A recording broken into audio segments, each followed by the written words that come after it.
الحمد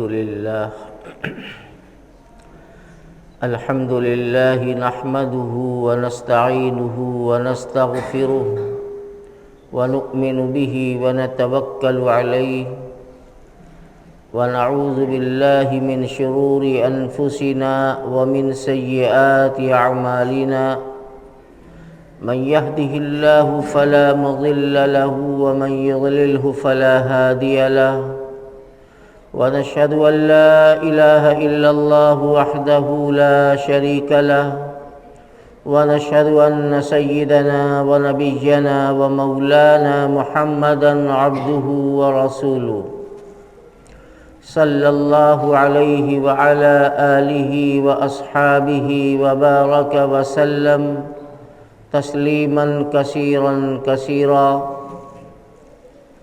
أما بعد فعن أبي هريرة رضي الله تعالى عنه أن رسول الله صلى الله عليه وسلم أتى المقبرة فقال السلام عليكم دار قوم مؤمنين وإنا إن شاء الله بكم لاحقون وددت أنا قد رأينا إخواننا قالوا أولسنا إخوانك يا رسول الله قال أنتم أصحابي وإخواننا الذين لم يأتوا بعد إلى آخر الحديث أو كما قال صلى الله عليه وسلم۔ بزرگوں اور بھائیوں،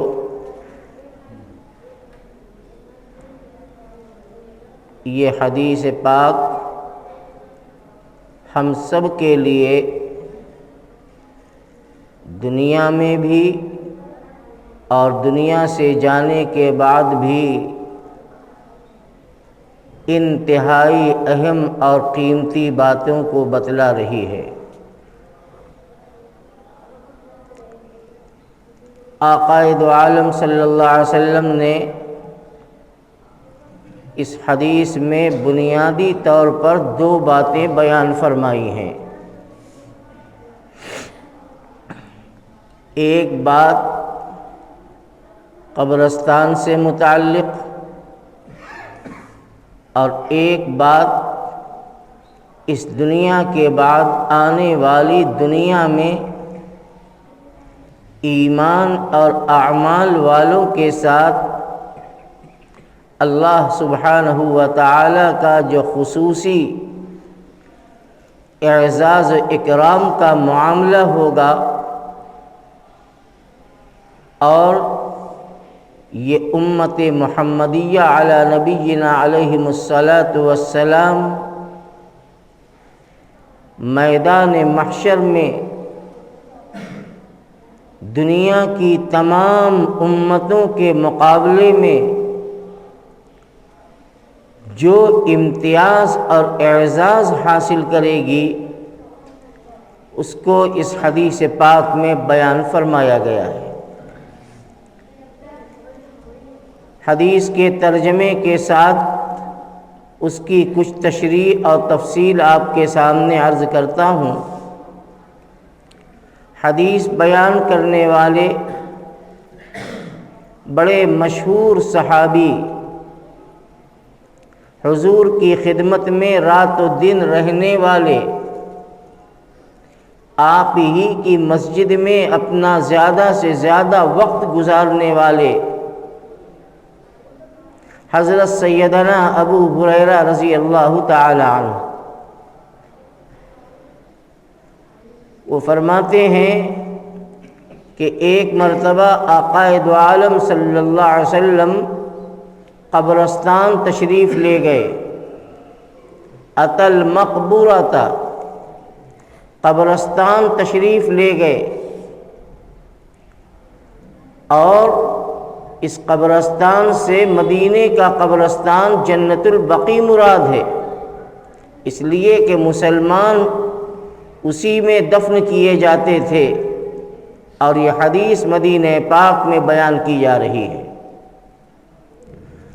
اللہ کے پیغمبر قبرستان جنت البقیع تشریف لے گئے تو سب سے پہلا کام آپ نے کیا کیا؟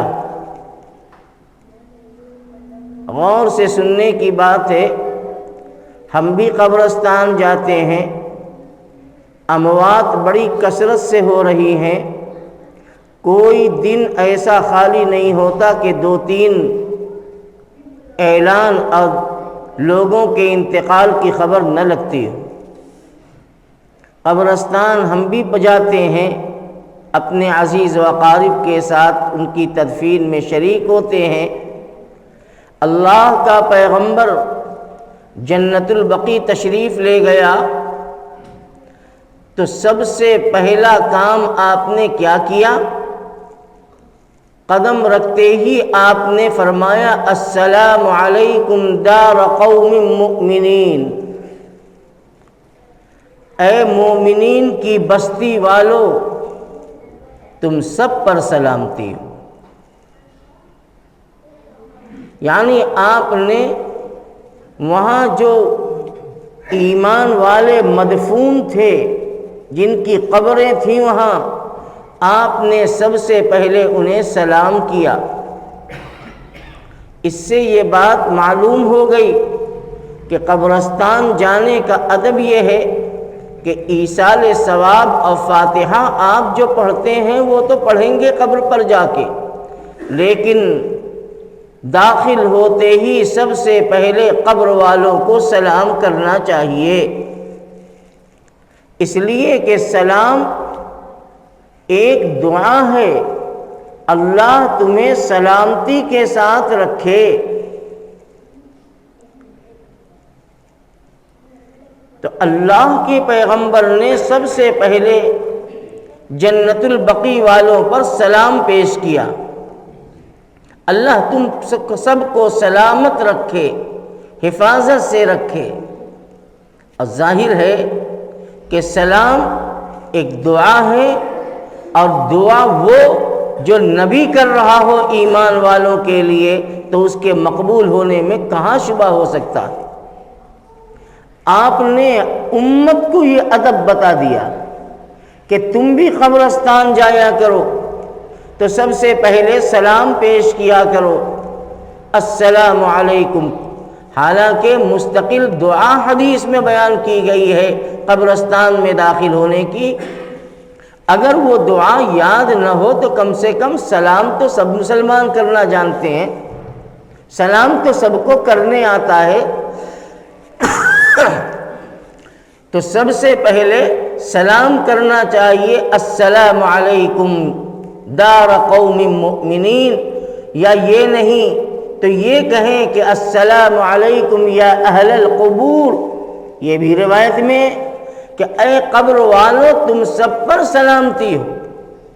کوئی سوچ سکتا ہے کہ کچھ قبرستان کی قبریں وہ ہوتی ہیں جو 100 سال پرانی، کوئی 50، کوئی 10-20 سال، کوئی چند مہینے کی پرانی ہوتی ہے، اور مٹی تو آدمی کے جسم کو سڑا دیتی ہے، گلا دیتی ہے، کھا جاتی ہے، اور اس میں سوائے ہڈی کے ڈھانچوں کے کچھ نہیں ملتا نہ بچتا ہے، تو پھر ہم سلام کسے کریں؟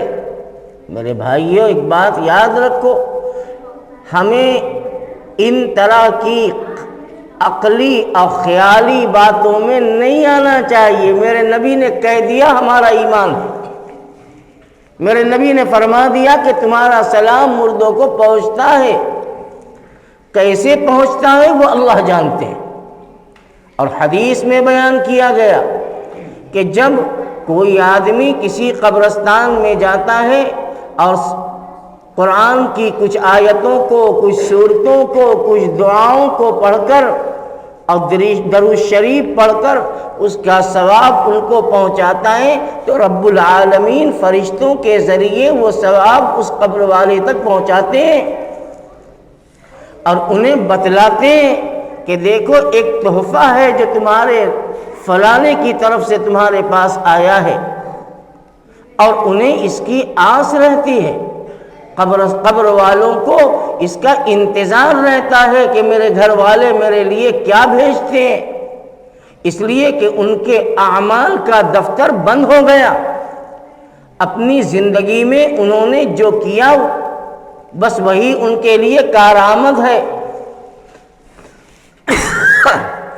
ہاں چند عمل ایسے ہیں کہ مرنے کے بعد بھی نامہ اعمال میں اس کے ثواب پہنچتے ہیں. وہ تفصیل میں ابھی نہیں بیان کروں گا، موقع نہیں ہے. لیکن عمومی عمل کا رجسٹر بند ہو گیا تو اب وہ ان کو انتظار رہتا ہے کہ ہم نے اپنے پیچھے اپنے بھائی کو، اپنے بیٹوں کو، اپنے چچا کو، اپنے رشتہ داروں کو، اپنے دوستوں کو جو ہم نے اپنے پیچھے چھوڑا ہے، اب یہ اپنے تعلق کو کس درجہ نبھاتے ہیں اور ہمیں کتنا یاد رکھتے ہیں. تو میرے آقا صلی اللہ علیہ وسلم نے فرمایا کہ ان تمہارا بھیجا ہوا تحفہ جو تسبیحات کی شکل میں، قرآن کی شکل میں، دعاؤں کی شکل میں جو تم ان کو بھیجتے ہو، اللہ تعالیٰ چاندی کی لگن میں، حضرت سیدنا ابو ایوب انصاری رضی اللہ عنہ کی روایت ہے کہ چاندی کی لگن میں سجا کر شکل کے ساتھ ان کے سامنے پیش کیا جاتا ہے. یہ میرے آقا نے بات بتائی ہے. ہمیں نظر آئے یا نہ آئے، ہماری عقل میں آئے نہ آئے، عقل کو پیچھے چھوڑو، میرے نبی کی ہر بات سچی ہے. میرے آقا نے بتا دیا وہ حق ہے اور وہ سچ ہے. تو رسول اکرم صلی اللہ علیہ وسلم کی ایک مبارک سنت یہ تھی کہ آپ قبرستان تشریف لے جاتے تو سب سے پہلے قبر والوں کو سلام کرتے، السلام علیکم دار قوم مؤمنین.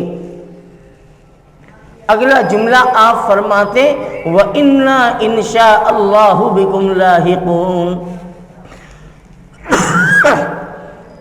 اور انشاءاللہ ہم بھی بہت جلد تم سے ملنے والے ہیں.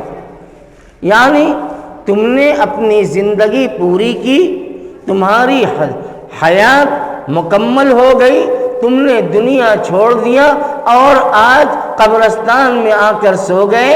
تم پہلے چلے گئے، ہم بھی پیچھے پیچھے آ رہے ہیں. کتنی اونچی بات ہے اگر آدمی اس کو اپنے ذہن میں رکھ کے اور سوچ کر یہ کہے کہ وَإِنَّا إِن شَاءَ اللَّهُ بِكُمْ لَاحِقُونَ، ہم بھی اللہ نے چاہا تو بہت جلد تم سے ملنے والے ہیں. تو آدمی کو اپنی موت یاد آئے گی، اور جب موت یاد آئے گی تو دنیا کی محبت کم ہوگی اور آخرت کی محبت بڑھ جائے گی. موت یاد آئے گی تو گناہ سے بچنے کی فکر ہوگی، موت یاد آئے گی تو اعمال صالحہ میں آگے بڑھنے کی فکر ہوگی. تو آقا مدنی حضرت محمد مصطفیٰ صلی اللہ علیہ وسلم کی یہ مبارک سنت ہے کہ قبرستان جا کر قبر والوں کو سلام پیش کرو، اور آپ بھی یہی کرتے تھے. سیدنا ابو ہریرہ فرماتے ہیں کہ آقا علیہ الصلوۃ والسلام تشریف لائے اور آپ نے قبر والوں کو سلام کیا اور یہ جملہ ارشاد فرمایا. حدیث شریف کا ایک مضمون تو یہ تھا جو میں نے بیان کیا. اب اگلے مضمون کو میں بیان کرتا ہوں.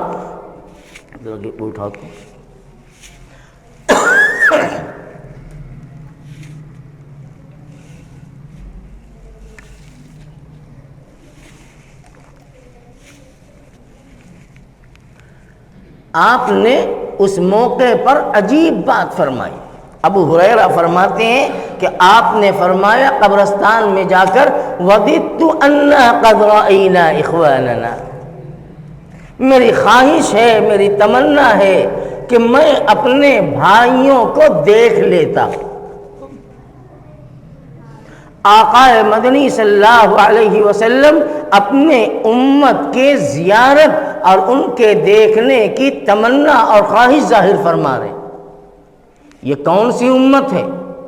اس لیے کہ صحابہ تو آپ کے سامنے ہیں، صحابہ آپ کو دیکھ رہے ہیں، آپ اپنے صحابہ کو دیکھ رہے ہیں. تو جب دیکھ رہے ہیں تو آپ اس قبرستان میں آ کر کن کو دیکھنے کی تمنا فرما رہے ہیں؟ غور سے سنیے گا میری تقریر، اس میں ساری بات آ جائے گی۔ آپ نے فرمایا کہ میری تمنا یہ ہے کہ میں اپنے بھائیوں کی زیارت کر لوں۔ قالو، صحابہ کا مجمع آپ کے ساتھ تھا، فوراً انہوں نے کہا اولسنا اخوانک یا رسول اللہ، اے اللہ کے پیغمبر، آپ کن کو دیکھنے کی تمنا اور خواہش ظاہر فرما رہے ہیں؟ کیا ہم آپ کے بھائی نہیں ہیں؟ ہم بھی تو آپ کے بھائی ہیں، آپ ہمیں دیکھ رہے ہیں، ہم آپ کو دیکھ رہے ہیں، اور آج آپ کی مبارک زبان سے ایک ایسی بات ہے کہ آپ کن کے دیکھنے کی تمنا فرما رہے ہیں؟ اولسنا اخوانک، اے اللہ کے پیغمبر، کیا ہم آپ کے بھائی نہیں ہیں؟ رسول اکرم صلی اللہ علیہ وسلم نے جواب میں فرمایا انتم اصحابی۔ صحیح ہے، ایمانی رشتے کے اعتبار سے ہر مسلمان دوسرے مسلمان کا بھائی ہے، چاہے وہ دنیا کے کسی کونے کا رہنے والا ہو، کسی زبان کا بولنے والا ہو، لیکن ہر مسلمان کا بھائی ہے۔ جب صحابہ نے فرمایا کہ کیا ہم آپ کے بھائی نہیں، تو آپ نے فرمایا کہ دیکھو تمہیں تو دو خصوصیتیں حاصل ہیں۔ ایک خصوصیت یہ ہے کہ تم میرے دینی اور ایمانی بھائی بھی ہو کلمے کی بنیاد پر، اب دوسری خصوصیت وہ ہے جو صرف تمہیں ملی ہوئی ہے، تمہارے بعد دنیا میں قیامت تک آنے والے انسانوں میں کسی کو وہ خصوصیت نہیں ملے گی، اور وہ ہے صحابیت کی خصوصیت، کہ تم میرے صحابہ ہو۔ اور صحابی کہتے ہی اس کو ہیں جنہوں نے ایمان کی حالت میں آقا مدنی صلی اللہ علیہ وسلم کی زیارت کی ہو اور ایمان پر ان کی موت آئی ہو، وہ صحابی بنتے ہیں۔ حضور کے بعد جو جماعت تھی صحابہ کی، جن کی بڑی تعداد بتائی جاتی ہے 1.25 لاکھ کے قریب، حالانکہ شاید مجھے یاد پڑتا ہے کہ میں نے کبھی بیان کیا تھا بہت پہلے کہ دیکھو حضور کے زمانے کے صحابہ کی یہ تعداد ہے، یہ 1,24,000 یا 1.25 لاکھ کی یا 1,20,000 کم و بیش بتائی جاتی ہے۔ تو حضور کے زمانے کے صحابی کی تعداد یہ ہے، مسلمانوں کی تعداد یہ نہیں۔ مسلمان تو اس سے کئی گنا زیادہ ہو گئے تھے، اپنے اپنے علاقوں میں رہتے تھے، حضور کی زیارت نہیں ہو سکی، وہ مدینہ آ نہیں سکے، اللہ کے نبی کو دیکھ نہیں سکے، تو مومن تو تھے حضور کے زمانے میں، لیکن صحابیت انہیں نہیں ملی، اس لیے کہ آقا کی زیارت نہیں ہو سکی۔ کتنے نام میں تمہارے سامنے بتا سکتا ہوں، میں جانتا ہوں کہ جو آقا مدنی صلی اللہ علیہ وسلم کے زمانے میں کلمے والے تھے، ایمان والے تھے، لیکن حضور کو دیکھ نہ سکے اور آپ دنیا سے تشریف لے گئے، وہ مومن تو ہیں، صحابی نہیں ہیں، ان کو علماء کی زبان میں مخضرمین کہا جاتا ہے، یعنی حضور کے زمانے کے ایمان لانے والے ہیں۔ ایک بڑا مشہور نام لے لیتا ہوں جو عام طور سے لوگ جانتے ہیں، حضرت اویس قرنی کا۔ حضرت اویس قرنی رحمت اللہ علیہ، دیکھو اویس قرنی حضور کے زمانے کے ہیں، حضور مدینہ میں تھے، وہ قرن میں رہتے تھے، قرن مدینہ سے بہت دور ہے، اپنی والدہ کی خدمت میں، اور مدینے نہیں آ سکے۔ حضور پاک صلی اللہ علیہ وسلم کی دعوت ان تک پہنچی تو انہوں نے ایمان قبول کیا، اور ایسا ایمان قبول کیا کہ حضور پاک صلی اللہ علیہ وسلم نے اپنے کچھ صحابہ کو ان سے ملاقات اور ان سے دعا کی تلقین فرمائی۔ ایسے مسلمان تھے لیکن صحابی نہیں ہو سکے۔ تو ایسے ہزاروں ہزار کی تعداد ہے، بلکہ میں یہ کہوں کہ لاکھوں تک پہنچتی ہے، جو نبی کریم علیہ الصلوۃ والسلام کے زمانے میں مومن تھے لیکن صحابی نہیں ہو سکے۔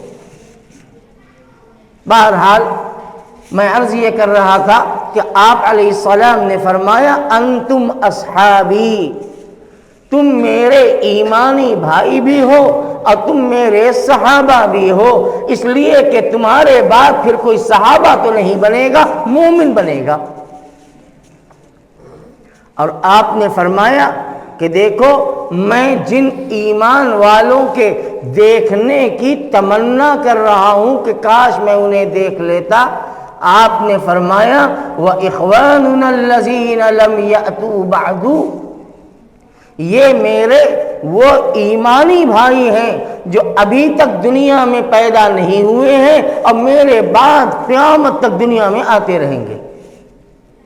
ذرا غور کرو اس امت کے ایمان والوں کا مقام اور مرتبہ کتنا۔ آج ایمان والا یہود و نصارہ کے طرز زندگی پر بھاگ رہا ہے، نبی کی سنتوں کو چھوڑ رہا ہے، نبی کی اداؤں سے دور ہو رہا ہے اور دشمنان اسلام کی اداؤں کو، ان کے طرز زندگی کو، ان کے کلچر اور ان کی تہذیب کو اختیار کر رہا ہے۔ لیکن مدنی آقا صلی اللہ علیہ وسلم فرماتے ہیں کہ میں اپنے ایمان والوں کو دیکھنے کی تمنا کر رہا ہوں جو ابھی پیدا نہیں ہوئے، میرے بعد دنیا میں آئیں گے اور قیامت تک ایمان والے آتے چلے جائیں گے۔ صحابہ کرام رضوان اللہ علیہم اجمعین کو اور حیرت ہوئی، انہوں نے دوسرا سوال کیا یا رسول اللہ کیف تعرف من لم یأت بعد، اے پیغمبر صلی اللہ علیہ وسلم جو آپ کے زمانے میں پیدا نہیں ہوئے، آپ نے انہیں دیکھا نہیں تو آپ انہیں پہچانیں گے کیسے؟ بس یہیں سے حدیث کا اگلا مضمون شروع ہوتا ہے، غور سے سنو، اللہ بات دل میں اتار دے تو بڑی بات ہے۔ فرمایا کہ آپ نے جن کو دیکھا نہیں ہے جو بعد میں قیامت تک پیدا ہوں گے، تو جب آپ انہیں دیکھیں گے تو انہیں پہچانیں گے کیسے؟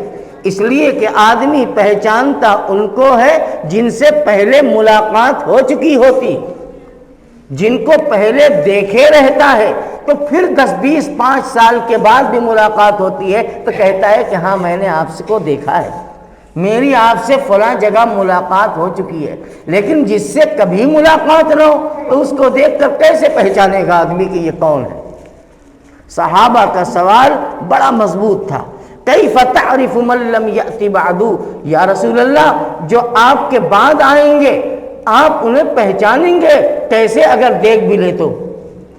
رسول اکرم صلی اللہ علیہ وسلم نے بڑی عمدہ مثال کے ذریعے اسے سمجھایا۔ فرمایا ارأیت لو کان لرجل غر محجلۃ فی خیل بہم دہم الا یعرف خیلہ، اے میرے صحابہ ذرا ایک بات بتاؤ، تمہارا اشکال اور شبہ اپنی جگہ، لیکن میں تم سے ایک سوال کرتا ہوں، ذرا بتاؤ مجھے کہ لو کان لرجل خیل غر محجلۃ، ایک آدمی ہو جس نے ایسا گھوڑا پالا جس گھوڑے کی پیشانی دودھ کی طرح سفید ہو اور اس کے اگلے ہاتھ اور پچھلے پاؤں گھٹنوں تک سفید ہو اور پورا بدن کالے رنگ کا ہو یا دوسرے رنگ کا ہو، لیکن پیشانی چمک رہی ہو، ہاتھ اور پاؤں گھٹنوں تک چمک رہے ہوں، اور ایسا گھوڑا لاکھوں ایسے گھوڑے کے بیچ میں ہو جس میں سارا گھوڑا کالا ہو، سر سے لے کر پاؤں کے کھر تک پورے سارے گھوڑے کالے رنگ کے ہوں، لیکن ایک گھوڑا ایسا ہو کہ اس کا بدن بھی کالا ہو لیکن پیشانی دودھ کی طرح اجلی ہو، چمک رہی ہو، اگلے ہاتھ اور پاؤں چمک رہے ہوں، تو الا یعرف خیلہ، تو کیا وہ گھوڑا لاکھوں کی بھیڑ میں اکیلا اور انوکھا نظر نہیں آئے گا اور پہچانا نہیں جائے گا؟ کیسی بہترین مثال دی ہے مدنی آقا صلی اللہ علیہ وسلم نے اپنے صحابہ کو اپنی بات سمجھانے کے لیے۔ صحابہ نے عرض کیا بلا یا رسول اللہ، اے اللہ کے پیغمبر، جب ایسی بات ہے تب تو جتنا بڑا مجمع ہو، جتنی بھیڑ ہو، ایسے نشان والا گھوڑا تو دور سے نظر آئے گا کہ دیکھو وہ گھوڑا ہے، وہ گھوڑا الگ طرح کا ہے۔ آقا مدنی صلی اللہ علیہ وسلم نے ارشاد فرمایا کہ جب تم نے اس مثال کو سمجھ لیا تو اے میرے صحابہ سنو اور میرے پیغام کو قیامت تک آنے والے انسانوں تک پہنچا دینا۔ آقا نے فرمایا فَإِنَّ أُمَّتِي يَأْتُونَ يَوْمَ الْقِيَامَةِ غُرًّا مُحَجَّلِينَ عَلَى أَعْضَاءِ وُضُوئِهِمْ وَأَنَا فَرَطُهُمْ عَلَى الْحَوْضِ أو كما قال علیہم الصلاۃ والسلام۔ اے میرے صحابہ یہ سنو کہ کل میدان قیامت میں جہاں آدم سے لے کر قیامت قائم ہونے کے آخری انسان تک سارا مجمع ہوگا، جو دنیا کا اور آخرت کا سب سے بڑا مجمع ہوگا، عالمی اجتماع، سب سے بڑا مجمع ہوگا میدان محشر میں۔ اتنا بڑا مجمع نہ اس کے پہلے ہوا ہے نہ بعد میں ہوگا۔ فرمایا کہ جہاں آدم سے لے کر آخری انسان تک میدان محشر میں پروردگار عالم کے سامنے اس کی مخلوق اٹھائی جائے گی اور سب اللہ کے دربار میں حاضر ہوں گے، انبیاء بھی ہوں گے، صحابہ بھی ہوں گے، اولیاء بھی ہوں گے، اتقیاء بھی ہوں گے، علماء بھی ہوں گے، عوام بھی ہوں گے، اللہ کو ماننے والے بھی ہوں گے، اللہ کا انکار کرنے والے بھی ہوں گے، جو اللہ کو نہیں مانے تھے سب موجود ہوں گے، اور اللہ اپنے عرش پر اپنے پورے جاہ و جلال کے ساتھ ہوگا، پورے جاہ و جلال کے ساتھ ہوگا۔ انبیاء بھی تھرا رہے ہوں گے، اولیاء بھی کانپ رہے ہوں گے، امت گھٹنوں گھٹنوں، کمر کمر، سینے سینے، کاندھے کاندھے پسینوں میں ڈوبی ہوئی ہوگی۔ ایسا حیران اور پریشان کن منظر ہوگا، اور اللہ کا جلال ایسا ہوگا کہ انبیاء کی بھی ہمت نہیں ہوگی کہ اللہ کے سامنے ایک لفظ بول سکیں، نبی بھی خاموش۔ یوم یقوم الروح والملائکۃ صفا لا یتکلمون الا من اذن له الرحمن وقال صوابا۔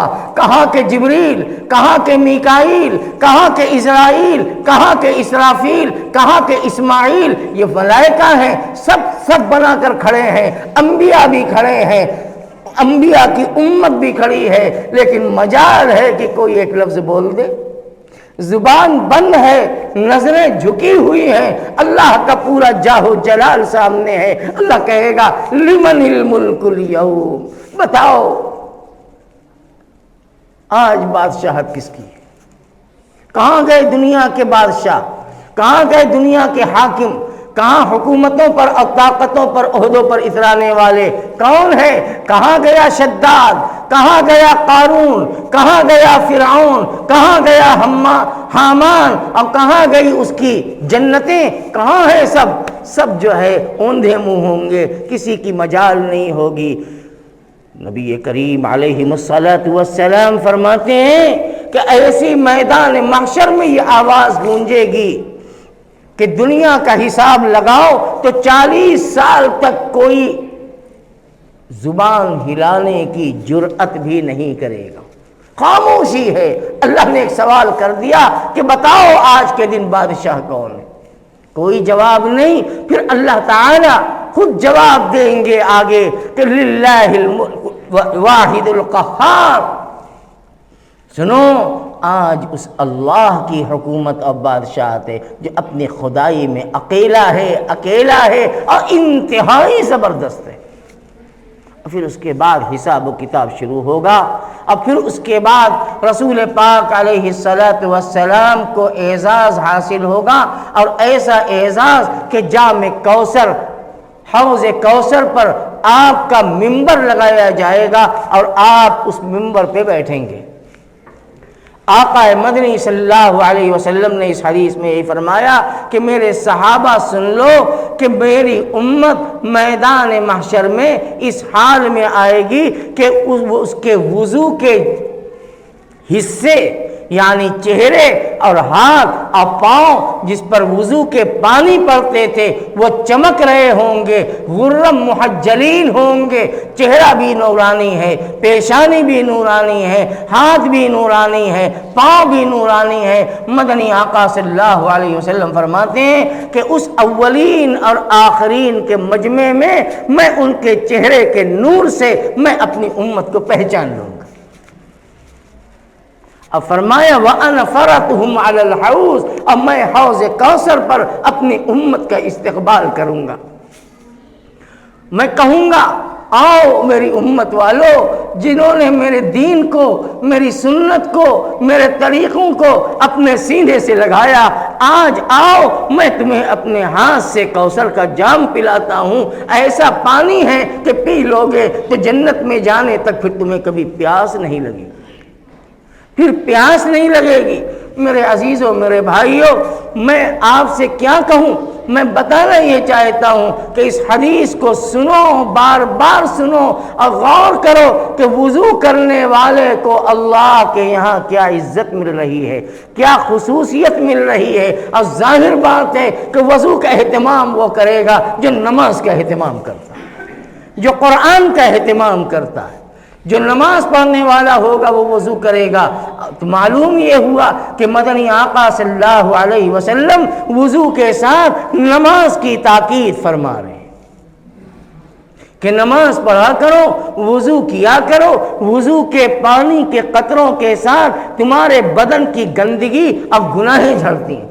وقت ہو چکا ہے ورنہ میں اس مضمون کو بیان کرتا کہ یہ وضو کرتے ہو یہ معمولی چیز ہے۔ میرے آقا نے فرمایا کہ جب بندہ وضو کرتا ہے تو ہاتھ کی گناہیں، چہرے کی گناہیں، آنکھ کی گناہیں، کلی کرتے ہو تو زبان کی گناہیں، ناک میں پانی ڈالتے ہو تو ناک کی گناہیں، ہاتھ دھلتے ہو تو ہاتھ کی گناہیں، پاؤں دھلتے ہو تو پاؤں کی گناہیں پانی کے قطرے کے ساتھ وہ گر جاتی ہیں۔ اسی لیے اس کو ماء مستعمل کہا گیا اور ناپاک کہا گیا ہے۔ ورنہ وضو کے پانی کو کہ چھینٹے سے بچنے کا حکم کیوں دیا گیا؟ اسی لیے کہ اس کے ساتھ گناہ جھڑ رہے ہیں، اور گناہ گندی چیز ہے، کسی کے بدن پر اور کسی کے کپڑے پر وہ چھینٹا نہ پڑنے پائے۔ یہ میرے آقا صلی اللہ علیہ وسلم بیان فرما رہے ہیں۔ میرے بھائیوں، نماز کی پابندی کرو۔ اللہ کے چہیتے، اللہ کے پیغمبر کے لاڈلے بننا چاہتے ہو، اپنے جسم کو میدان محشر میں نورانی کرنا چاہتے ہو تو نماز کی پابندی کرو، وضو کا اہتمام کرو، قرآن کی تلاوت کا اہتمام کرو۔ اللہ کے نبی کے ہاتھ سے کوثر کا جام نصیب ہوگا۔ اللہ تعالی ہمیں 100% نمازی بنا دے، گناہ سے ہم سب کی حفاظت فرمائے۔ وآخر دعوانا ان الحمد للہ رب العالمین۔